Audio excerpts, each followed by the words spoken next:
पहिले सोधिसके उनीहरू खुसी रहेछन् तर कैकेयीलाई चाहिँ भेट्न कहाँ गएछन् यही सोचेपछि गएर बस्ने एउटा छुट्टै ठाउँ छ तिनको पक्कै पनि त्यही गएर बसेकी हुनुपर्छ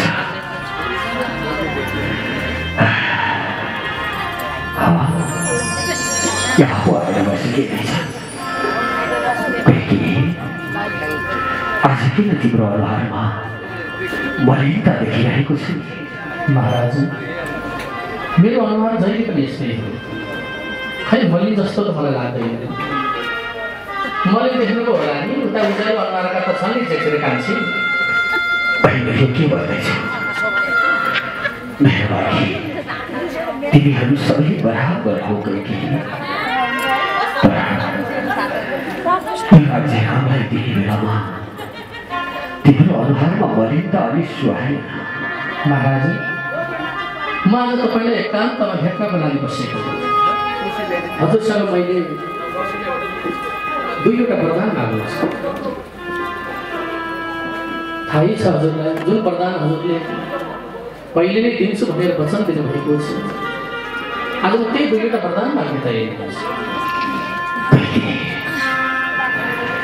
मैले त्यो समयमा वरदान माग भन्दा पाइन मैले तिमीलाई वचन दिएको छु जति बेला तिमीले भन्छौ म दिनको लागि तयार छु माग के कुरा हो महाराज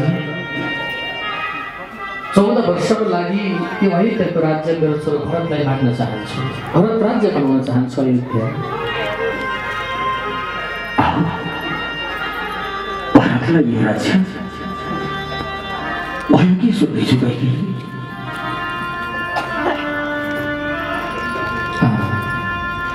जे सुन्नु राम्रै सुन्नु अनि 14 वर्षको लागि छोरोलाई राज्य मागे यही हो पहिलो वरदान दोस्रो भनेको चाहिँ 14 वर्षमा रामलाई वनवास पठाउन चाहन्छु रामलाई वनवास यो हुन सक्दैन कहिले म रामलाई वनवास पठाउन सक्दिनँ त्यसमा पनि सारा प्रजाहरूलाई अब यो राज्य रामको हुनेछ भनेर मैले भनिसकेको छु कहिले बरु यो राज्य भरतले चाह्यो भने गर्न सक्छ तर रामलाई वनवास पठाउने कुरा नगर बैकी महाराज म यति चाहन्छु 14 वर्षको लागि मैले धेरै मागेको पनि होइन 14 वर्षको लागि मेरो छोरोको लागि अयोध्याको राज्य अनि मेरो छोरोले राज्य गरुन्जेली त्यो रामलाई वनवास पठाउन चाहन्छु यदि यो वरदान दिनुभएको भने पहिलेको रिश्ता थाहै होला म के भन्छु आज तिमीले कपटपूर्ण तरिकाबाट रामलाई वनवास पठाउन खोजिरहेकी छौ के राम तिम्रो पनि छोरो होइन किन यस्तो कुरा गर्दैछौ कैकी महाराज माया त मलाई पनि लाग्छ तर माया लागेर के गर्नु जहिले पनि राम केहीको भन्दा नाम कहिल्यै सुन्न पाउँदैन यो कानले मेरो कान बहिरो भइसक्यो तपाईँको भित्री कुरोमा त्यो राम राम राम सुन्न नसिकेर म एकान्तमा आएर बसेँ मेरो छोरोको त नामै आउँदैन न मेरो त छोरै होइन जस्तो छ यो त मैले भनेको छु मेरो छोरोको लागि यो 14 वर्षको राज्य रामको लागि 14 वर्षको वनवास यो दुईवटा वरदान पाइन भने आज बुहारी भित्राउनका लागि इष्टमित्र जम्मा भएको छ यही समयमा दरबारमा आगो लाग्छ महाराज आगो तिमीले मलाई कस्तो धर्म सङ्कटमा पार्यो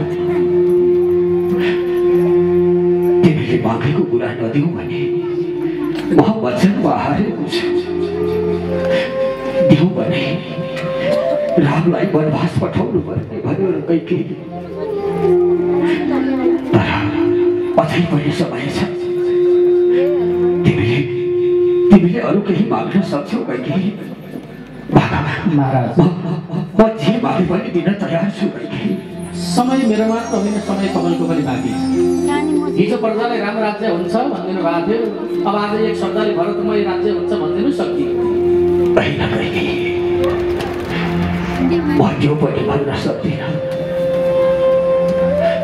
किनकि सबै प्रजाहरूको इच्छा छ अब यो राज्य रामले गरोस् भन्ने। तिमी जे गर्छौ गर, म केही भन्दिनँ। ठिक छ, तपाईँलाई मुखले बोल्न गाह्रो भयो भने एउटा कागजमा लेखिदिनुहोस्, 14 वर्ष रामलाई वनवास, 14 वर्ष भरतलाई अयोध्याको राज्य, उही तिम्रो पिताजी राजा दशरथ भनिदिनुहोस्, हस्ताक्षर गरिदिनुहोस्। म परमेश्वर गेटमा माथि लगेर टाँस्न लगाइदिन्छु। रामले बाहिरबाट आउँछ, हेर्छ, फर्केर जान्छ, सजिलो छ।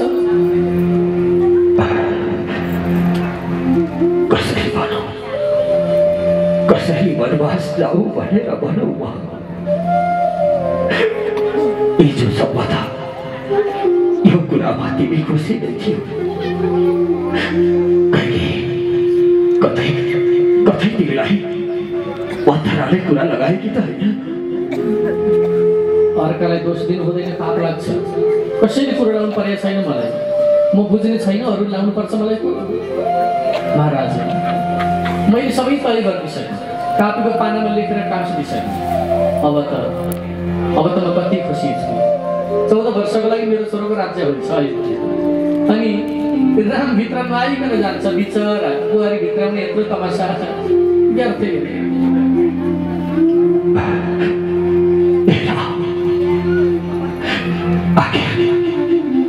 सानो छँदा पनि गुरुको साथमा पठाइयो, अब त राज्य गर्ने उमेर भयो भनेर यो राज्य गर्ने बेलामा वनवास जानुपर्ने भयो र। दाजु, हे दाजु। अरे भाइ लक्ष्मण, तपाईँलाई थाहै छैन अयोध्याको नगर यति सजाएको छ कि मेरो दाजु र भाउजूको नाम लेखेको छ बाटो घाटो सबैतिर। वस्त्र कपडा हजुरको राम सीताको नाम पर्छ। यति धेरै जमघट छन् कि यति सुन्दर सजाएको छ कि दरबार। आउनुहोस् न मात्रै। कति रमाइलो रहेछ। म आउने कुराले सारा प्रजाहरू पनि मेरै प्रतीक्षामा रहेछ। दाजु, गल्ती हो। के भयो भाइ? तर रातारात यहाँको नियम कसरी परिवर्तन भएछ? माथि हेर्नुहोस् त, के लेखेको रहेछ त्यो कापीको पानामा? खै 14 वर्ष रामलाई वनवास अनि भरतलाई राज्य। यो के देख्दैछु भाइ? दाजु, मलाई माफ गरिदिनुहोस्।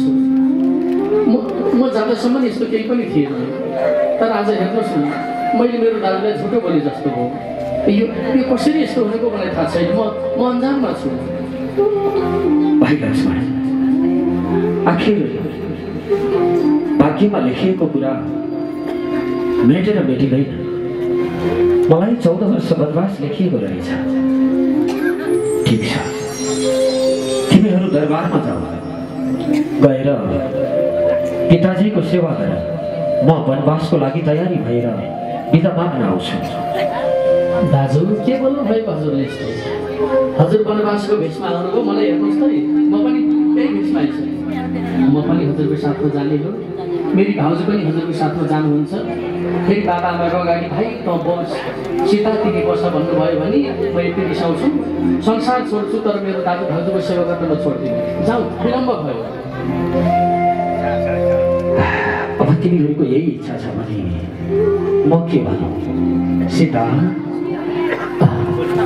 तिमी घरमै बस, यो दरबारमै बस, मसँग वनवास जाने कुरा नगर। हेर, वनवास जाँदा त अत्यन्तै दुःख हुन्छ, जङ्गली जनावरको भय हुन्छ। तिमी दरबारमा हुर्किए कि बढे कि यी कोमल पाउमा काँडा बिज्न सक्छ। यही दरबारमै बस सीता। के बोल्नु भएको हजुर?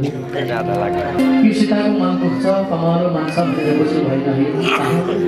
म तपाईँ बिना 14 वर्ष त के 14 सेकेन्ड पनि बस्न सक्दिनँ। हजुर जहाँ जानुहुन्छ हजुरको सेवा गर्छु, सुख दुःखमा हजुरलाई साथ दिन्छु। शरीर मेरो हो छाया हजुरको, शरीर मेरो धड्कन हजुरको, हजुर बिनाको धड्कन रोकिन्छ। मलाई घरमा बसाई त भन्नुहोस् म हजुरको साथमा जाने हो।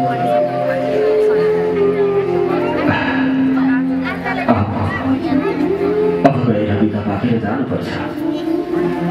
समय पनि धेरै अगाडि गइसक्यो। फेरि प्रजाहरूले हामीलाई वनवास जानबाट रोक्न सक्छ। जाऊ गएर पिताजीसँग बिदा हुन्छ।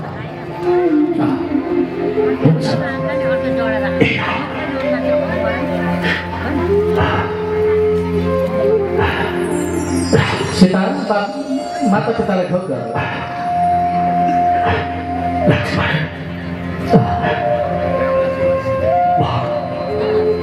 देख्दैछु राम,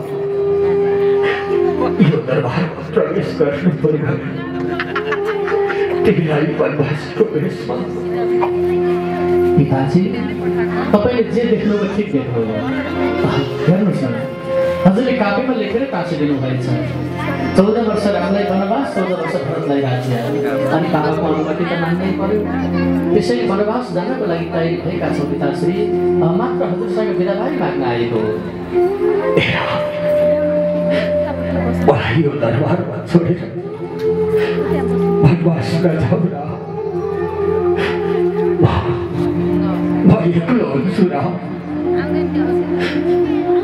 पिताजी बाबा आमा भनेको जिउँदो भगवान हुनुहुन्छ। हजुरको आज्ञाकारी पुत्र हो। अनि मैले पिताजीको वचन मान्नै पर्छ। आखिर 14 वर्ष त हो। 14 वर्ष पछाडि फर्केर आएर हजुरको सेवा त गरिहाल्छु। 14 वर्ष त 14 दिन पनि मलाई तिमी बिना यो दरबार शून्य लाग्छ राम। कहिले सम्झाउन रामलाई वनवास जानबाट रोक भइदिए। सक्दिनँ म। राम्रो जति सबै आफ्नो, बिग्रेको जति सबै पाइदिएको कारण। मेरो केही दोष छैन। मेवा कमजोरी भएपछि घरमा यस्तै होस्। तिम्रो कारणले राम वनवास जानको लागि तयारी भएको छ। लक्ष्मण पिताजी तिमी पनि वनवास जान तयारी भएको। हेर्नुहोस् त म कति खुसी छु। म त संसार छोड्छु। हजुरकी बुहारीलाई पनि भित्रै दरबारमा छोड्छु, हजुरलाई पनि छोड्छु। तर मेरो भगवान जस्तो दाजु र भाउजूको सेवा गर्न छोड्दिनँ। तपाईँलाई थाहा छ, अब जङ्गलमा गएर दाजु भाउजू बस्ने कुटी बनाउनु छ। कति काम छ जङ्गलमा। वनवास जाने समयमा पनि तिम्रो अनुहार कति उज्यालो देखिरहेको छु। तिमीलाई चिन्ता लाग्दैन? यो पिताजी दरबारमा कसरी रहन सक्छ भन्ने चिन्ता केही लाग्दैन लक्ष्मी। पिताजी यदि यो दरबारमा मेरो दाजु नबसेर म बस्नु पर्यो भने मात्रै म रुन्छु। म जहाँ हुन्छु मेरो दाजुको साथ मेरो साथमा हुन्छ भने म जहिले पनि खुसी हुन्छु। त्यसैले तपाईँले मलाई दाजुको साथमा हुँदा जहिले पनि खुसी नै देख्नुहुन्छ र मेरो दाजु भाउजूलाई पनि खुसी नै बनाउँछु। तिमीहरूको लागि मन भइसकेको भए मैले रोक्न पनि सक्दिनँ। हुन त हाम्रो रघुकुलको एउटा भनाइ पनि छ, प्राण जाए त्यो वचन नजाए। बरु प्राण जाओस् तर वचन खेर जानु हुँदैन भन्ने। अब म यो दरबारमा कसरी बस्छु? किन यसो गर्नुहुन्छ? यदि म 14 वर्ष वनवास गएर फर्केँ भने त हजुरको सेवा गरिहाल्छु। यदि बाघ भालु हात्ती गइरहने मलाई जङ्गलमा मार्यो भने मलाई माफ गरिदिनु होला। हजुरको सेवा गर्न सकिनँ। अनि 3 भाइ छोरा छन् भनेर मन बुझाउनु होला। यसमा पनि हजुरको माया मलाई पनि केही हुँदैन अनि हजुरलाई पनि केही हुँदैन। अब विलम्ब नगरौँ बाबा। बाहिर बस्ने कहाँ हो थाहा छैन, खाने के हो थाहा छैन। आफ्नो शरीरको ख्याल गरौँ कि भाइ लक्ष्मणलाई ख्याल गरौँ कि हजुरकी बुहारी पनि म जान्छु भनेर पछि लागेपछि उसको ख्याल गरौँ कि जङ्गली जनावरले हमला गर्छन्। मलाई साह्रै पीडा छ पिताश्री। मुटुमाथि ढुङ्गा राखेर हजुरको अगाडि हाँसेर निस्किँदैछु दरबारबाट। अब बिदा दिनुहोस्।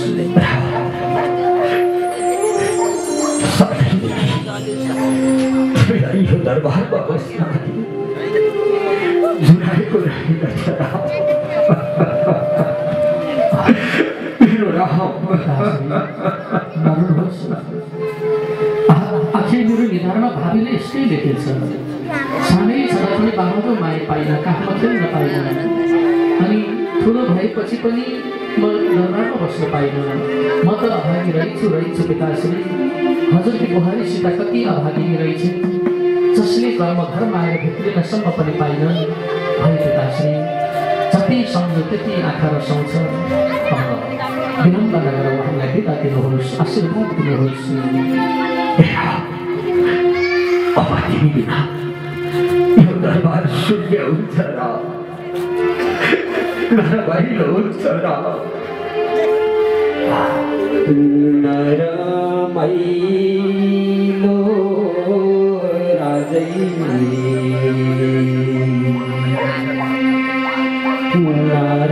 नरमाइलो बनिवास जानलाई नरमाइलो नरमाइलो नरमाइलो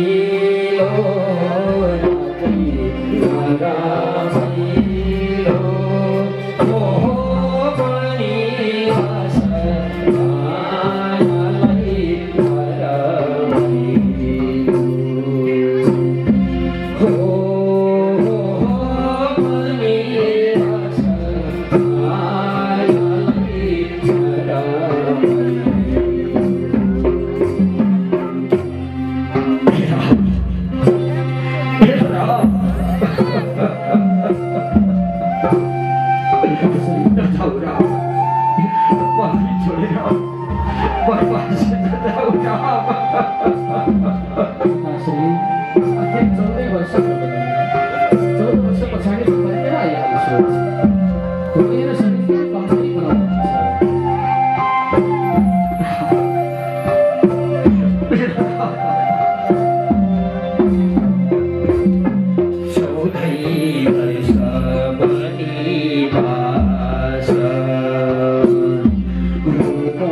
छोरी अब म जान्छु है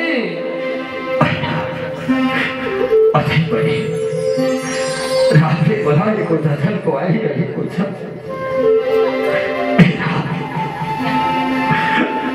अब त यो प्राण पनि जाला जस्तो भएको छ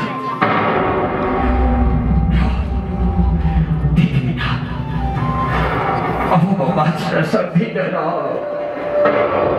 मेरो राम अब त रामलाई बिर्सन